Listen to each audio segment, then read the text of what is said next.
नमस्कार, स्वागत है आपका संसद टीवी पर। मैं हूं मनोज वर्मा और आप देख रहे हैं हमारा खास कार्यक्रम मुद्दा आपका। आज हम बात करेंगे संसद के मानसून सत्र और विजय उत्सव की। संसद का मानसून सत्र सोमवार से शुरू हो गया, लेकिन संसद की कार्रवाई शुरू होने से पहले संसद भवन परिसर में प्रधानमंत्री नरेंद्र मोदी ने मीडिया को संबोधित करते हुए मानसून सत्र को विजय उत्सव का नाम दिया। प्रधानमंत्री नरेंद्र मोदी ने कहा कि मानसून नवीनता और नवसृजन का प्रतीक है। प्रधानमंत्री नरेंद्र मोदी ने मीडिया से बात करते हुए देश की कई उपलब्धियों का जिक्र किया और उपलब्धियों का राष्ट्रीय गौरव का प्रतीक बताया। संसद का मानसून सत्र क्यों विजय उत्सव का प्रतीक है? मानसून सत्र कैसे नवीनता और नवसृजन का प्रतीक है? प्रधानमंत्री नरेंद्र मोदी जी के संबोधन का, मुद्दों का और देश की उपलब्धियों का क्या संदेश है, क्या मायने हैं? मुद्दा आपका में इस पे चर्चा करेंगे। चर्चा करने के लिए दो खास मेहमान मेरे साथ इस समय मौजूद हैं, जुड़े हुए हैं हमारे साथ। लोकसभा के भाजपा के एमपी संतोष पांडे जी हमारे साथ इस समय स्टूडियो में मौजूद हैं। संतोष जी, आपका स्वागत है संसद टीवी पर। साथ ही हम बात करेंगे डॉक्टर मनोज कुमार जी से, जो एसोसिएट प्रोफेसर हैं दयाल सिंह कॉलेज दिल्ली यूनिवर्सिटी के। मनोज जी, आपका भी स्वागत है संसद टीवी पर। लेकिन संसद के मानसून सत्र पर प्रधानमंत्री नरेंद्र मोदी जी ने जिन मुद्दों को लेकर, जिन उपलब्धियों को लेकर मीडिया से बात की, जो संदेश दिया, उसके क्या मायने हैं, इस पे चर्चा शुरू करें। आइए सबसे पहले सुनते हैं प्रधानमंत्री नरेंद्र मोदी जी ने क्या कहा। ये मॉनसून सत्र एक विजयोत्सव है। पूरी दुनिया ने भारत की सैन्य शक्ति का, भारत के सैन्य के सामर्थ्य का रूप देखा है। ऑपरेशन सिंदूर में भारत की सेना ने जो लक्ष्य निर्धारित किया था 100% अचीव किया। आतंकियों के आकाओं के घर में जाकर के 22 मिनट के भीतर भीतर ऑपरेशन सिंदूर के तहत उसको जमींदोज कर दिया गया। और मैंने बिहार की एक कार्यक्रम में इसकी घोषणा की थी, जो हमारी सैन्य शक्ति ने बहुत ही कम समय में सिद्ध करके दिखा दिया। और इसमें मेड इन इंडिया सैन्य शक्ति का ये नया स्वरूप, इस पर भी दुनिया बहुत आकर्षित हुई है। इन दिनों विश्व के जिन जिन लोगों से मिलना होता है तो भारत के इस मेड इन इंडिया जो औजार तैयार हो रहे हैं, उसके प्रति दुनिया का आकर्षण बढ़ रहा है। मुझे विश्वास है कि जब सदन इस विजयोत्सव को एक स्वर में विजय के भाव से इस सत्र के दरमियान उन ओजस्वी तेजस्वी भावनाओं को प्रकट करेगा, तो भारत की सैन्य शक्ति को बल मिलेगा, प्रोत्साहन मिलेगा, देशवासियों को प्रेरणा मिलेगी और सैन्य क्षेत्र में जो रिसर्च, इनोवेशन और मैन्युफैक्चरिंग हो रहे हैं, made in India defence equipment बन रहे हैं, उसको भी एक बल मिलेगा और जो भारत के नौजवानों के लिए नए रोजगार के अवसर पैदा करेगा। जाहिर सी बात है, संसद के मानसून सत्र में विभिन्न मुद्दों पर चर्चा होगी, भारत की उपलब्धियों पर चर्चा होगी, जो गौरव की बात है उस पर चर्चा होगी, क्योंकि मुद्दा विजय उत्सव का है, क्योंकि संसद का मानसून सत्र है। जाहिर सी बात है कई मुद्दे हैं जो देश को गौरव की प्रेरणा देते हैं, गर्व करने की प्रेरणा देते हैं। संतोष जी, मैं आपसे शुरुआत करूंगा इस मुद्दे को खास तौर से, क्योंकि संसद का जो मानसून सत्र है सोमवार से शुरू हुआ है। प्रधानमंत्री जी ने इसे विजय उत्सव के समान बताया, विजय उत्सव का प्रतीक बताया है। यह सत्र क्यों विजय उत्सव का प्रतीक है? माननीय प्रधानमंत्री जी ने आज सत्र के शुभारंभ के अवसर पर बहुत ही अच्छी शुरुआत उन्होंने की और मानसून से उन्होंने शुरुआत किया। सरिताएं पर्वत वायु सूर्य चंद्र अंबर प्यारा, ऋतुराज यहाँ का प्रिय है, प्रिय वर्षा की जलधारा। वास्तव में हमारा देश कृषि प्रधान है, कृषि प्रधान है, वर्षा के ऊपर हम निर्भर रहते हैं। संसाधन है किंतु वर्षा जरूरी है। और वहाँ से ये भी देखें कि कृषि के साथ साथ जो शानदार प्रदर्शन अभी हमारी सेना ने किया है, जिस प्रकार से ऑपरेशन सिंदूर हुआ है और पहलगाम में जिस प्रकार से जाति पूछकर नाम पूछकर वार किया गया, मारा गया, ये भारत की धरती है। इसी भूमि पुत्री के खातिर भस्म हुई लंका सारी, सुई नोक भर भू के पीछे हुआ महाभारत भारी। माननीय देश के प्रधानमंत्री नरेंद्र मोदी जी ने जो विदेश की यात्रा में थे तत्काल वापस आए और जो एक्शन उन्होंने लिया और जिस प्रकार से हमारी सेना ने अपना पराक्रम शौर्य का जो प्रदर्शन किया, यह तारीफ़े काबिल है। केवल भारत ही नहीं बल्कि पूरी दुनिया ऑपरेशन सिंदूर के विषय में और भारत की ताकत के विषय में, सैन्य शक्ति के विषय में, मैं तो ये कहूँगा कि यदि किसी से पूछना है तो तुर्की से पूछ लो कि भारत की ताकत क्या है जी। चाइना से पूछो कि भारत की ताकत क्या है, अमेरिका और रशिया से पूछो कि भारत की ताकत क्या है। हम अभी से क्या बताएं क्या हमारे दिल में है। तो ये जो है अब तो दूसरे की महफिल से आवाज आने लगी कि भारत अब शक्तिमान हो चुका है, समर्थ हो चुका है। भारत का make in India, made in India, आत्मनिर्भर भारत जो मोदी जी ने मंत्र दिया है, उस दिशा में हमारा देश बढ़ रहा है। जाहिर सी बात है संतोष जी, आतंकवाद के खिलाफ भारतीय सेना की जो विजय है, भारत की जो रणनीति है, वो वास्तव में विजय उत्सव के समान है, विजय उत्सव का प्रतीक है। मनोज जी, मैं आपसे समझना चाहूँगा, क्योंकि प्रधानमंत्री जी का जो संबोधन है, प्रधानमंत्री जी ने जो महत्वपूर्ण बात कही है, मीडिया से बात करते हुए जिन मुद्दों का जिक्र किया है, उसके क्या मायने हैं? आप देश की उपलब्धियों को कैसे देखते हैं? आपकी नज़र में संसद का जो मानसून सत्र है वो किस तरह से विजय उत्सव का प्रतीक है? देखिए मनोज जी, हम सब जानते हैं कि जब भी संसद चलता है तो उसके सत्र आते हैं और उसमें बहुत सारे बिल्स लाए जाते हैं। लेकिन इस बार का जो मॉनसून सत्र है वो इसलिए इम्पोर्टेंट हो जाता है, ऐसे हर सत्र इम्पोर्टेंट होता है क्योंकि उसमें बहुत सारे कानून बनाए जाते हैं, वेलफेयर स्कीम लाए जाते हैं और जो भी सरकार की योजना है उसको इम्प्लीमेंट किया जाता है और उसका एक कानून के तहत इम्प्लीमेंट किया जाता है।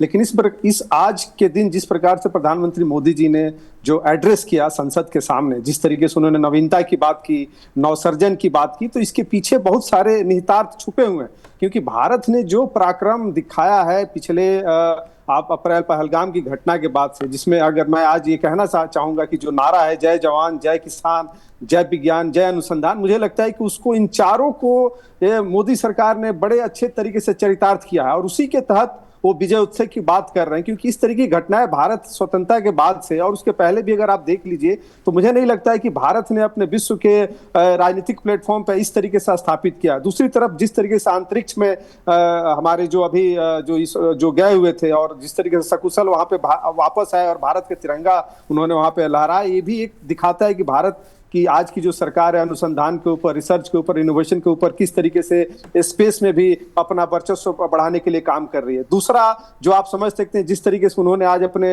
स्पीच में जिक्र किया, जो मीडिया को ब्रीफिंग कर रहे थे कि रेड कॉरिडोर से ग्रीन कॉरिडोर बनते जा रहा है, तो आप समझ सकते हैं कि 100 जिला जो नक्सल इफेक्ट और माओवाद से इफेक्ट थे उसको इसके पहले गृह मंत्री अमित शाह जी ने जिस तरीके से सफाया किया है, वो मुझे लगता है कि भारतीय देश के लिए और खास करके जो एक्सटर्नल फोर्सेस हैं जो भारत को अस्थिर करना चाहते हैं, तो मुझे लगता है कि इस तरीके की तमाम चीजें हुई हैं जो कि कहीं ना कहीं भारत सरकार की दूरदर्शिता को दर्शाता है और ये देश के सुदृढ़ के लिए और राष्ट्र हित में मुझे लगता है कि बहुत बड़ी कदम है। और इसीलिए इस बार का जो मानसून सत्र है, और एक चीज और मैं कहना चाहूंगा, जिस प्रकार से अभी हमारे इसके पहले जो सांसद महोदय बोल रहे थे, क्योंकि बारिश का मौसम है और हम सब जानते हैं कृषि प्रधान देश होने के नाते लगभग इस बार 3 गुना ज्यादा पानी स्टोर हुआ है, ये प्रधानमंत्री जी ने खुद अपने स्टेटमेंट में कहा। तो मुझे लगता है कि कहीं ना कहीं किसानों के लिए भी खुशखबरी है और इससे हमारे आने वाले समय में जिस तरीके से हमने 25 करोड़ लोगों को गरीबी रेखा से बाहर निकाला है, आप समझ सकते हैं कि इस 10 सालों में मुझे लगता है कि इस तरीके का एजेंडा सेट करना संकल्पित होके, तो ये बहुत बड़ा अचीवमेंट है इस सरकार के लिए। इसीलिए मानसून सत्र बहुत इंपॉर्टेंट हो जाता है। जी बिल्कुल मनोज जी, क्योंकि कई पहलू हैं, कई मुद्दे हैं जो प्रेरणा देते हैं देश की उपलब्धियों पर गर्व करने की। संतोष जी, अगर बात बारिश की जाए, मानसून की जाए, देश में खेती किसानी की जाए, क्योंकि किसान मानसून का ही इंतजार करता है और देश की अर्थव्यवस्था का जो चक्र है वो हमारी कृषि से जुड़ा हुआ है। हमारी जीडीपी कृषि पे बहुत कुछ निर्भर करती है। आप कैसे देखते हैं जो जिस योगदान की बात प्रधानमंत्री जी ने की है, चाहे हमारे अन्न के भंडार हों या जल के भंडार हों, सब कुछ सकारात्मक दिशा में है? सब कुछ सकारात्मक दिशा में है और माननीय प्रधानमंत्री श्री नरेंद्र मोदी जी के आने के बाद कृषि के ऊपर बहुत जोर दिया गया है। किसानों की आय किस प्रकार से बढ़ाई जाए, उनका प्राइस कैसे उसमें वृद्धि किया जाए और लगातार हर साल जो सपोर्ट मिनिमम प्राइस है उसमें वृद्धि करना, खाद में सब्सिडी देना, किसानों के लिए क्रेडिट कार्ड का दायरा बढ़ाना, ये लगातार माननीय मोदी जी ने किया है।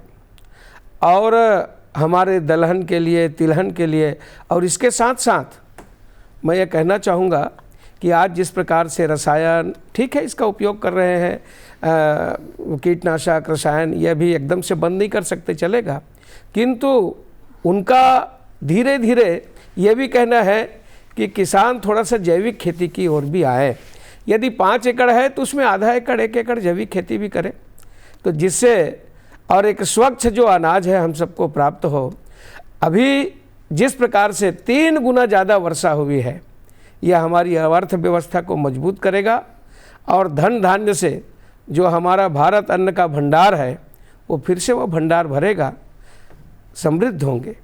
जी मनोज जी, अगर बात में अंतर्राष्ट्रीय अंतरिक्ष स्टेशन पर तिरंगा फहराने की बात की जाए, इस मुद्दे को आप कैसे देखते हैं? क्योंकि संतोष जी, एक बड़ी उपलब्धि देश के लिए ये है। वास्तव में देखा जाए तो जिस प्रकार से शुभम शुक्ला जी ने और अंतरिक्ष में जाकर के वहाँ भारत का झंडा लहराया है, जो जॉइंट एडवेंचर में उन्होंने अपनी सहभागिता दिखाई है, ये आने वाले समय के लिए भारत के लिए बहुत ही उपयोगी होगा और इसका लाभ भारत को तो मिलेगा ही, पूरे विश्व को मिलेगा। मैं ये कह सकता हूँ कि हम सब के लिए बहुत ही सुखद और खुशी और गौरव का वो क्षण था। जी मनोज जी, आप कैसे देखते हैं इस उपलब्धि को? क्योंकि प्रधानमंत्री नरेंद्र मोदी जी लगातार स्पेस में भारत की जो संभावनाएं हैं, भारत की जो उपलब्धि हैं, उसका अलग अलग मंचों पर उल्लेख करते रहे हैं कि भारत ने किस तरह से इतिहास अंतरिक्ष में रचा है। विज्ञान व तकनीक की ऊर्जा के हिसाब से आप कैसे देखते हैं इस मुद्दे को? देखिए मनोज जी, एक चीज आज भारत ही नहीं बल्कि पूरा विश्व इस मानने को तैयार है कि पिछले 10 सालों में जिस प्रकार से साइंस एंड टेक्नोलॉजी और खास करके स्पेस में भारत सरकार ने जो बजट का एलोकेशन किया, क्योंकि देखिए आज की इस अर्थव्यवस्था में जब तक आप बजट और रिसर्च इनोवेशन नहीं करेंगे तो आप इन सब चीजों को प्राप्त नहीं कर सकते।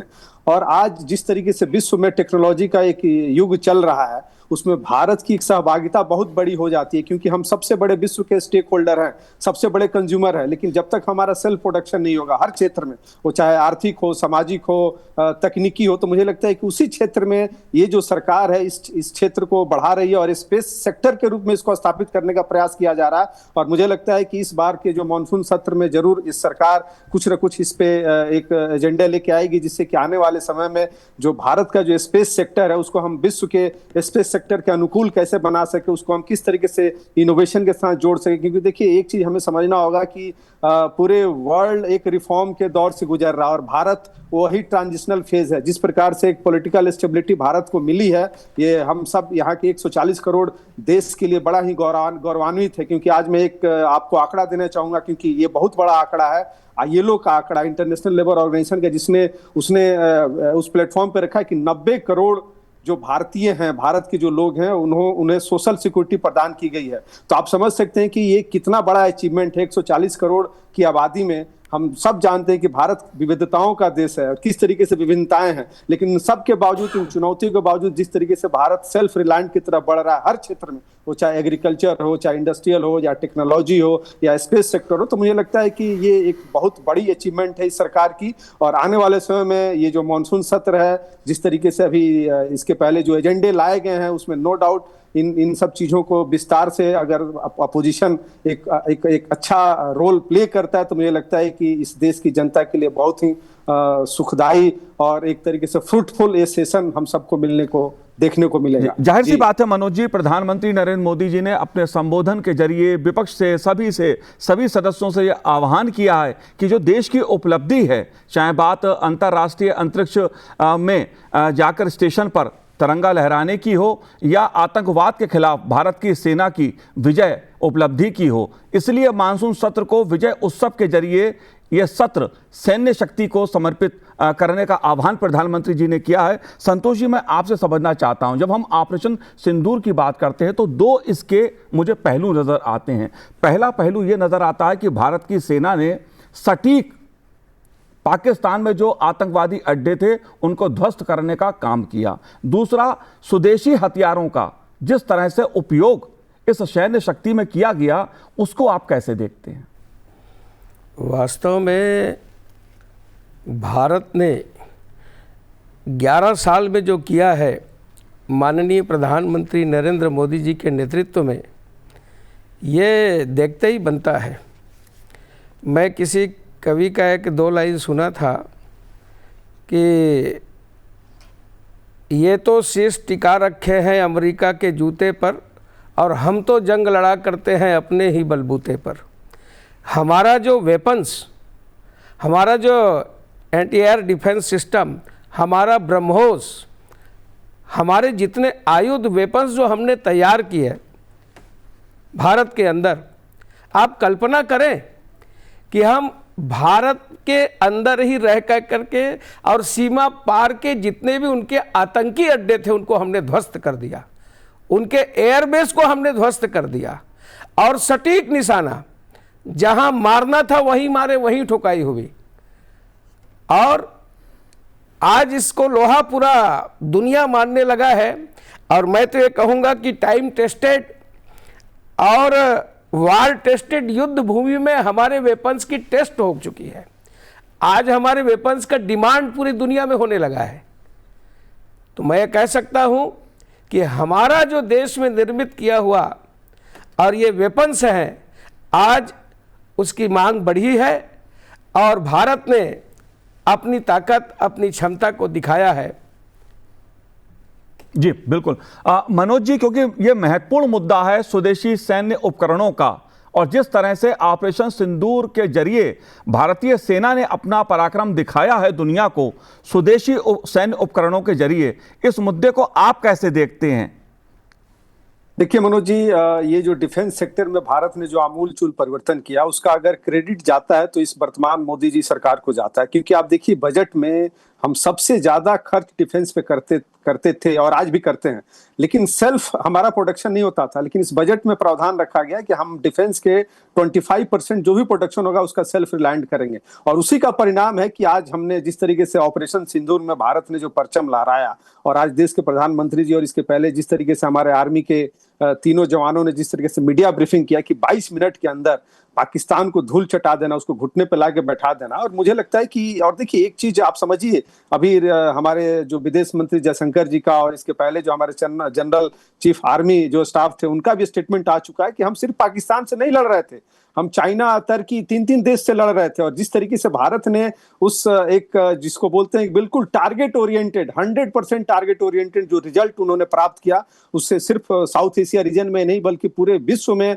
एक भारत के सैन्य पराक्रम का एक धमक स्थापित हुआ, और इसको विश्व के सारे देश इस चीज को रिकॉग्नाइज कर रहे हैं। और इसी का नतीजा है कि आज हम डिफेंस में भी जो अफ्रीकन कंट्रीज हैं या बहुत सारे जो वेस्ट एशिया के कंट्रीज हैं वो हमसे हथियार खरीद रहे हैं। और नो डाउट ये एक बहुत बड़ा सेक्टर है, क्योंकि अगर आप देख लीजिए वर्ल्ड के जितने भी पावरफुल नेशंस हैं उनका डिफेंस में ही प्रोडक्शन है, और भारत सबसे बड़ा कंज्यूमर था। लेकिन आज जिस तरीके से भारत इसमें अपनी सिद्धि को प्रूव कर रहा है, तो मुझे लगता है कि अगर इस तरीके से सरकार का समर्थन और सेल्फ डिफेंस पे प्रोडक्शन पे अगर बजट में और एलोकेशन होता है, रिसर्च इनोवेशन लाया जाता है, डीआरडीओ को और एक्टिवेट किया जाता है, प्राइवेट एजेंसी को शामिल किया जाता है, तो मुझे लगता है कि इस क्षेत्र में भारत एक अग्रणी भूमिका निभाएगा डिफेंस के सेक्टर में। जी जाहिर सी बात है, आतंकवाद के मुद्दे पर भारतीय सेना ने जिस प्रकार से जीरो टॉलरेंस की नीति अपनाते हुए पाकिस्तान में आतंकवादियों के अड्डों को ध्वस्त किया है सटीकता के साथ, वो दुनिया ने देखा। लेकिन एक महत्वपूर्ण मुद्दा जो है वो नक्सलवाद का है। नक्सलवाद की जो चुनौती है वो भी कहीं ना कहीं अब दम तोड़ती नजर आ रही है। बम, बंदूक और पिस्तौल के सामने भारत का संविधान विजयी हो रहा है। प्रधानमंत्री नरेंद्र मोदी जी ने यह भी कहा। मैं आपसे समझना चाहूँगा संतोष जी, क्योंकि आप उस राज्य से सांसद हैं छत्तीसगढ़ से, जहाँ नक्सलवाद को लेकर अक्सर वो सुर्खियों में राज रहता था। आप कैसे देखते हैं प्रधानमंत्री जी के इस वक्तव्य को जो उन्होंने नक्सलवाद को लेकर दिया है, आतंकवाद को लेकर दिया है? जो नक्सलवाद को लेकर के माननीय प्रधानमंत्री जी ने आज कहा है, मैं आपको बताना चाहूँगा, वैसे आप जानते हैं बहुत अच्छे से, एक तरफ जब ऑपरेशन सिंदूर चल रहा था, जब सीमा पार हम लड़ाई लड़ रहे थे, ठीक उसी समय हमारे देश के गृह मंत्री अमित शाह जी ने वो टारगेट फिक्स कर दिया था कि आने वाले 2026 जुलाई में हम देश से नक्सलवाद का खात्मा कर देंगे। और मैं छत्तीसगढ़ से आता हूँ, मैं जानता हूँ, मेरा जो क्षेत्र है जहाँ से मैं सांसद हूँ, उस मानपुर में, मोहला में, मदनवाड़ा में 29 लोग एक साथ मारे गए, जिसमें एसपी चौबे जी भी शहीद हुए थे। मेरा कांकेर, दंतेवाड़ा, बस्तर, बीजापुर, सुकमा, ये पूरा क्षेत्र, वहाँ के हॉस्पिटल, वहाँ के शिक्षा का क्षेत्र, वहाँ का हमारा स्कूल, वहाँ के पुलिया पुल, ये सारे आए दिन उड़ाने की घटना होती थी। बड़े बड़े सुरंगों में विस्फोट किए जाते थे। आज अब छत्तीसगढ़ में अमन और चैन आने लगी है। अब वे अपने जीवन की भीख मांगते घूम रहे हैं, चाहे वो हिड़मा हो, बसव राजू हो, बड़े बड़े लोगों को जो उनके लीडर बनते थे, वे सब का खात्मा कर दिया गया है।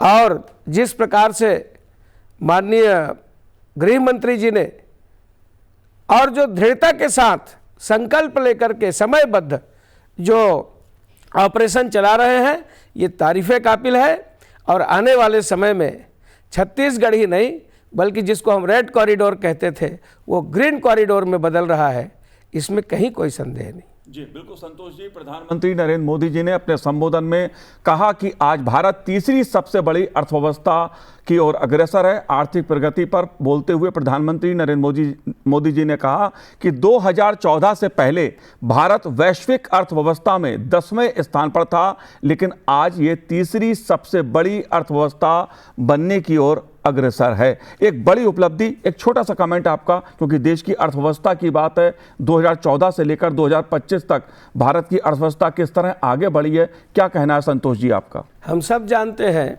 कि माननीय प्रधानमंत्री नरेंद्र मोदी जी जब देश की कमान संभाले तब इस देश की क्या स्थिति थी।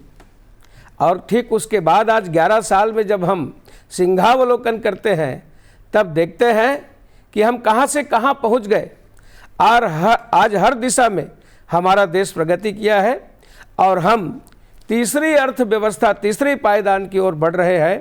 कहाँ हम 11वें 12वें में थे, आते आते आकर के आज हम चौथी अर्थव्यवस्था में हैं और सीधा तीसरी अर्थव्यवस्था में आएंगे और इस देश के लिए इससे बढ़कर के खुशी और क्या हो सकती है।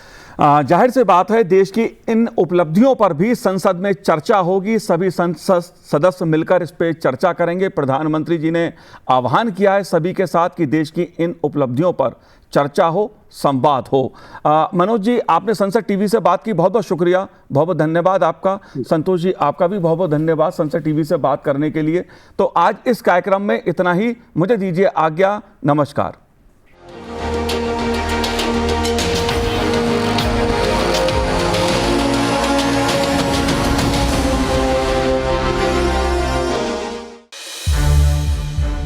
संसद टीवी के और भी प्रोग्राम्स देखने के लिए सब्सक्राइब करें हमारा YouTube चैनल और हाँ, इन्हें लाइक और शेयर करना ना भूलें।